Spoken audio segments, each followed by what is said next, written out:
Hey friends, welcome back to the vlog. It's been a very long time since I've done one of these, but even though nobody, not a single soul was asking for it, I'm going to show you what goes on in a day in my life. It's a Saturday, but because I'm somewhat unemployed, that doesn't really mean anything to me. I wake up at 8 a.m., make my morning cup of instant coffee, and station myself on the MacBook ready for a morning writing session. I start with some journaling using my usual app Day One. I check some emails and stuff, and I end up watching a motivational David Goggins video that makes me wonder why I'm being so soft lying on the sofa with a warm blanket and a hot coffee when I could be running outside in the cold. I decide that suffering isn't really for me and I continue to type away. At 9:30, the effects of the coffee start to kick in, so I take a quick trip to the bathroom to drop the kids off and have a shower and do my skincare routine and take my brain care supplement and put on my favorite fragrance. By 10:30, my lazy morning routine is over and I pack my bag and grab some Huel for breakfast, ready for an Uber trip to the studio. While I'm in the car, I read one of Tim Ferriss's blog posts about saying no to cool things and why he quit angel investing. This is something I've been dabbling in recently, and I need to decide if I'm going to make it a serious part of my life or completely forget about it. We'll have to see. I get to the studio at 10:50, I drop my bags off, and I head to the communal area. So, welcome to the communal area of the building that we're in. This is where I'm going to station myself for most of the morning because no one is around, and so I can play whatever music I want. I can make myself a coffee, and just nice, good natural lighting, good vibes in the background. So, yeah, gonna get started with some writing. Now it's time for my second caffeine hit of the day with some English breakfast tea. I leave the tea to brew for around 2 minutes before adding the milk, obviously because I'm not a heathen. While the tea brews, I stand there thinking to myself, does anyone actually care about these vlogs? Then I decide that's too big a question for this time of the morning, so I move on with my life. All right, got the tea. And got the Huel. Now time to do something productive. My time. From 11 a.m. onwards, I lounge on the sofa doing some more stuff. I think about starting some writing, but I want to finish reading the Tim Ferriss blog post first, and that takes me down a rabbit hole of more of his blog posts. I've read most of them already in the past, but there's some solid lessons worth revisiting. All right, so I have some thoughts about the stuff I've just read on Tim Ferriss's blog. He talks about kind of saying no to things, and he says that when you've achieved any modicum level of professional success, you then move from doing lots of outbound, like actively seeking out opportunities and reaching out to people and things, to now kind of trying to bat away as much inbound as possible and trying to figure out what the right things are to do. Usually the problem is that you're saying yes to too many things, which seem kind of cool. Like 7 out of 10 opportunities where you're like, oh, that seems cool, that seems cool, that seems cool, I'll do that, I'll do that, I'll do that talk, I'll do that thing, I'll do that video, I'll do that investment. Eventually, before you know it, like your calendar is full up with other people's agendas and other people's commitments. And you think, well, is this really what I want to be doing? Is this really the highest value that I can be adding to the business and to the world or whatever impact you want to have? This really resonates with me because I have found myself saying yes to way too many cool things. But if I were to have applied the filter of hell yeah or no, which is something that my mate Derek Sivers talks about, hell yeah or no. If I'd applied that filter, I probably would have said no to the vast majority of these things that are now in my calendar. And equally now within this YouTube channel and within our business as a whole, there are all sorts of cool things that we could be doing. And I always try and, in the past, i.e. in the last few weeks to months, I've made the mistake of saying yes to too many of them. But now that I'm revisiting this Tim Ferriss stuff, I'm like, damn, I should kind of be saying no to more of this stuff. So I guess I'd be interested to hear if you're watching this, do you apply the hell yeah or no filter to the things that the opportunities that come your way? Do you feel like you're saying yes to too many things? Do you feel like you're saying yes to not enough things? I certainly feel like I'm saying yes to too many things, but I'd be intrigued to see what other people think about this. Anyway, back to the vlog. Next, I do a cheeky FaceTime call with my mum before finishing my Huel and deciding on a change of scenery and moving over to one of the tables. It's now 11:50 and I still feel like I haven't actually done anything substantial today, but that's fine. It's been a lazy morning of reflection so far, and I decide to continue the reflections by opening up Apple Notes and writing my thoughts about what I want from my YouTube channel, my business overall, and what I want from life. All right, this is going to be a bit self-indulgent, but oh well. I have just been doing a little bit of writing on Apple Notes, my second brain of choice, trying to figure out kind of where do I want this channel to go, where do I want our content to go. And I feel like I have one of these check-ins with myself every few weeks.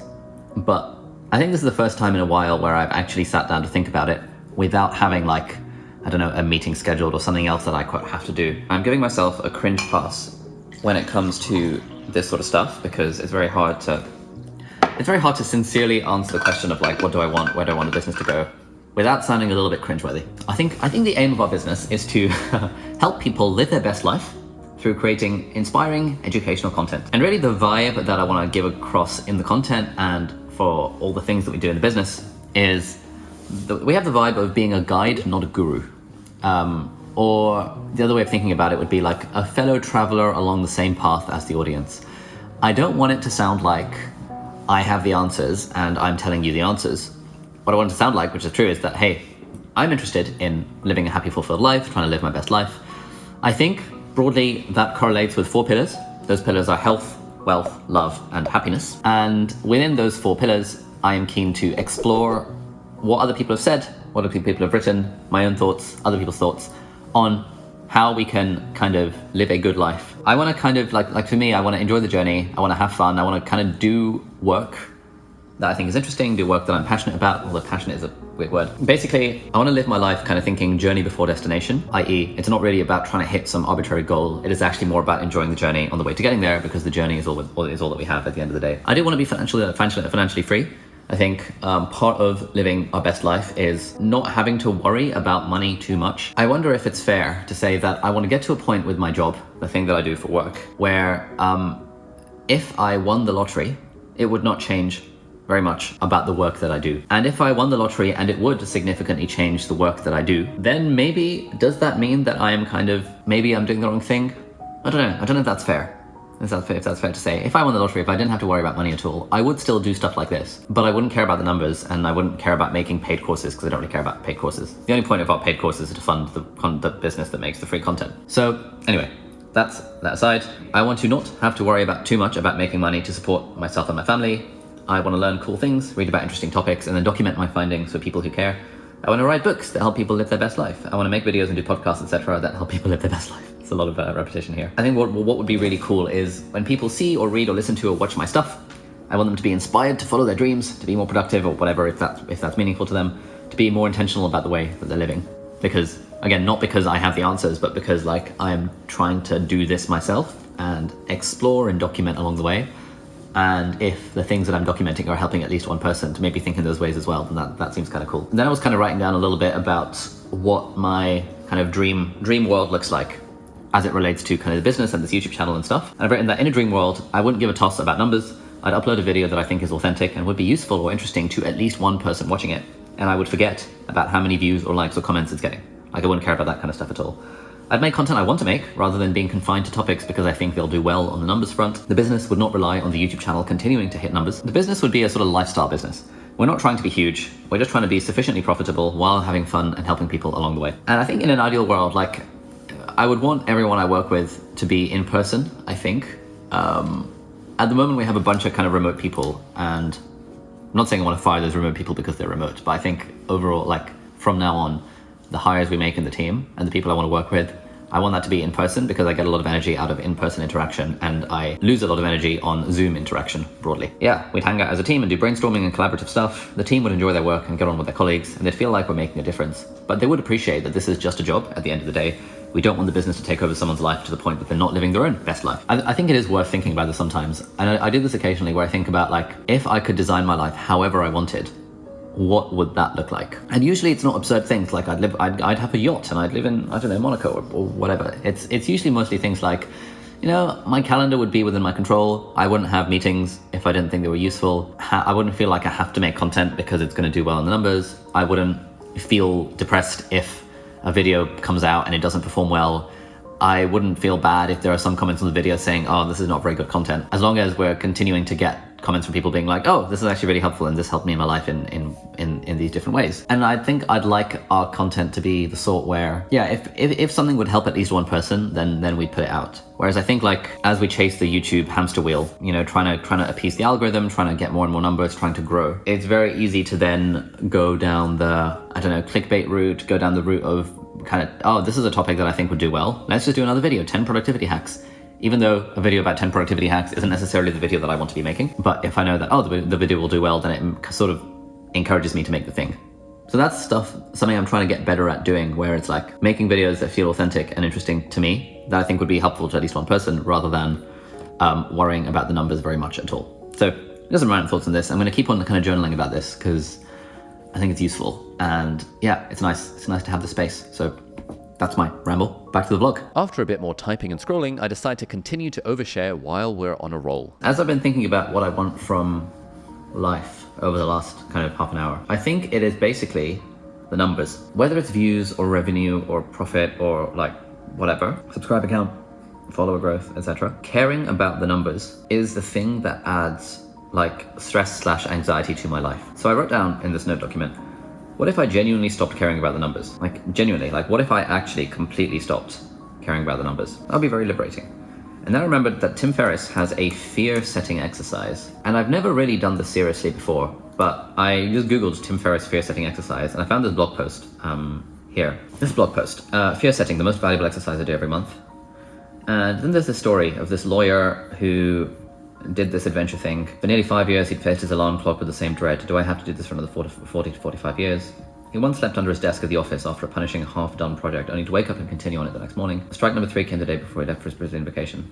We all make these promises to ourselves, and Hans had done it before as well, but things were now somehow different. He was different. He'd realized something while arcing in slow circles towards the earth. Risks weren't that scary once he took them. His colleagues told him what he expected to hear. He was throwing it all away. He was an attorney on his way to the top. What the hell did he want? I found myself like, as I was reading this, and I'm rereading it now, just sort of almost tearing up at this message. That it's not giving up to put your current path on indefinite pause. And this feels weird, like, why do I feel kind of borderline emotional about this? I don't get emotional about most things. I think it's down to the numbers. It's gotta be down to the numbers. Caring about numbers is such now an intrinsic part of my, like, psyche, that the thought of like genuinely seriously not caring about numbers, because like it's easy enough to sort of talk a good game and be like, oh, I don't care about the numbers, I just want to make content I care about, I just want to kind of live my best life and do my own thing and not really care about what other people think or what it looks like. But then it's different to like actually live that philosophy. But the reason I googled Tim Ferriss fear setting is because I had seen his TED talk where I think later over here he talks about like defining fear. Conquering fear equals defining fear. And I'm going to do this exercise, this thing about not caring about the numbers, like do this fear setting model of like, what would it actually look like if I didn't care about the numbers? What is like the worst case scenario and how can I mitigate against that worst case scenario? And is the worst case scenario even all that bad? And the reason like Tim Ferriss says this exercise is so powerful is because a lot of the fears that we have, I don't think it's in this blog post, but you know, there's that quote of like, I think it's from Mark Twain, which is, I have known a great many problems in life. And very few of them actually happened. And there's another one, we suffer more in imagination than in reality. And I think if I think about like all of the things I don't like about this business that I'm in, like, you know, there are a bunch of really good parts, don't get me wrong, full on grateful, etc., etc. But the bits that I don't like are the ones in which I'm chasing numbers. And I've just never really thought, what would it actually look like if I stopped doing that? So we're going to do this fear setting exercise and we'll see how it goes. Write and do not edit. Aim for volume. Spend a few minutes on each answer. Okay, number 1. Define your nightmare, the absolute worst case that could happen if you did what you're considering. What doubts, fears, and what ifs pop up as you consider the big changes you can or need to make. Envision them in painstaking detail. Would it be the end of your life? What would be the permanent impact, if any, on a scale of 1 to 10? Are these things really permanent? How likely do you think that they would actually happen? Okay, I'm actually going to do this. Like, screw the video I wanted to film today. This is more valuable. So, back to the vlog. At this point, it's 12:50 p.m, so I order myself a cheeky German doner kebab, which arrives pretty quickly. After demolishing the kebab box, I get started on the fear-setting exercise. I'm answering Tim's questions and really trying to take it seriously to figure out what I'm actually worried about with these issues and what the worst-case scenarios are. I find out pretty quickly that all of the worst-case scenarios are pretty unlikely, and even if everything were to decline and the business were to die, that's not really the end of the world, and I can always just get a real job if I need to. And to be honest, it should be pretty easy for everyone else on the team to find other jobs too, and I'd obviously help them out with that, so basically the worst case is still not too bad. I ultimately decide on a few action points. That moving forward, I don't want the channel to be beholden to a particular upload schedule, and instead we publish a video when it's ready and when we think it's good, rather than when a sponsor is asking us to. We'd put out personal videos like this one on the main channel initially, and if it's really hurting the stats, then we just move these sorts of videos over to the second channel. And then when it comes to proper in-depth educational videos for the main channel, we'd only upload stuff that we think is genuinely really good and valuable, but at the same time, we wouldn't care too much about the numbers. Moving forwards, we define excellence internally rather than thinking that it's defined by views or stats externally. Now, all of this feels like quite liberating stuff, having spent the last hour plus really going deep in my own psyche and kind of writing it down.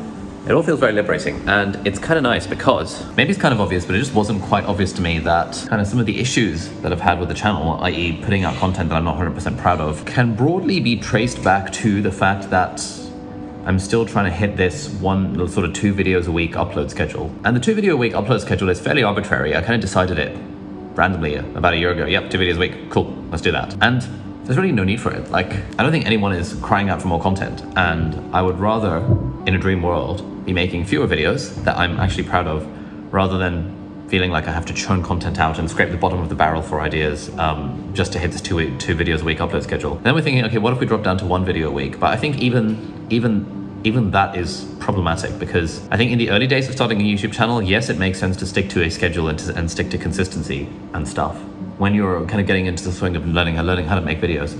But now that I know how to make videos, and we as a team know how to make decent videos, even setting ourselves a schedule of 1 video a week, i.e. because it's a sponsored video, is bad, because there are going to be weeks where we don't have videos that are quite ready.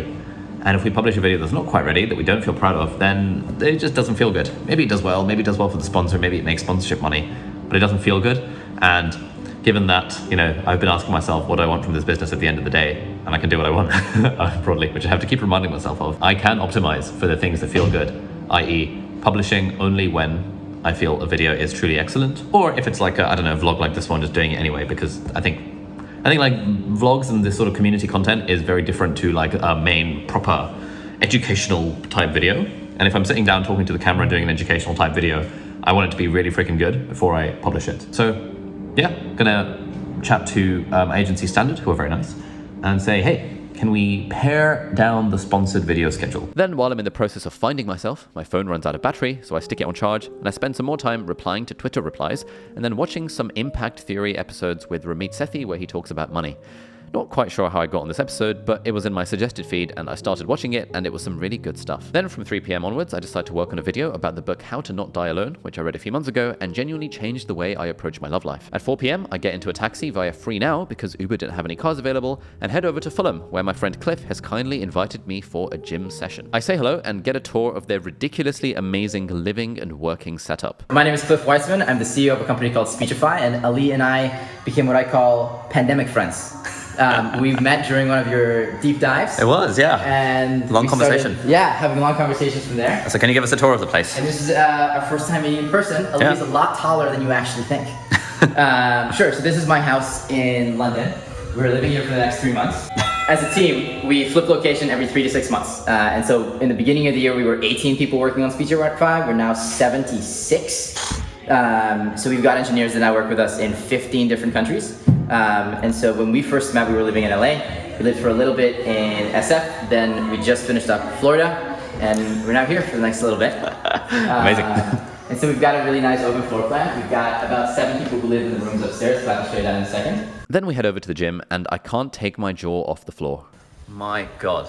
So this is a dream. You have the gym in the house. In the house. It's like 15 seconds away from where I sleep. Bloody hell. It makes it really easy. What the actual hell? How is this so cool? This is insane. And then there's also a really good sound system here. After chatting for a bit, we do a cheeky workout session with a bench press and overhead press while discussing our 2 different businesses and business models, and where I go over my woes with trying to figure out what to do with my life, lol. Cliff's company is pretty sick, and I meet a bunch of his co-workers who all work at Speechify. Speechify is a pretty cool product. I'll link it down in the video description if you want to check it out. Then at 7 p.m, we hop into a taxi with the rest of the Speechify gang to head over to the West End to watch the Prince of Egypt musical. The musical is pretty fantastic, and afterwards we grab a bite to eat from Chipotle, and then everyone comes over to my place where we spend a few hours chatting and jamming to some absolute bangers. I'll leave you with some incredible scenes from Hamilton from the crew. Thank you so much for watching the vlog. If you've gotten this far, you're an absolute legend, and have a lovely day. Goodbye. The runs independently, you know I'm ready to keep shitting on us endlessly. Essentially, they tax us relentlessly. King George on the rhyme of ascendant spree, and he ain't never gonna set his ascendance free. So there will be a revolution in this century. Enter me, he says in parentheses. Don't be shocked when your history book mentions me. I'ma lay down my life if it sets us free. Eventually, see my ascendancy, and I'm not throwing away my shot. I'm not throwing away my shot. And yo, I'm just like my country, I'm young, struggling and hungry, and I'm not throwing away my shot.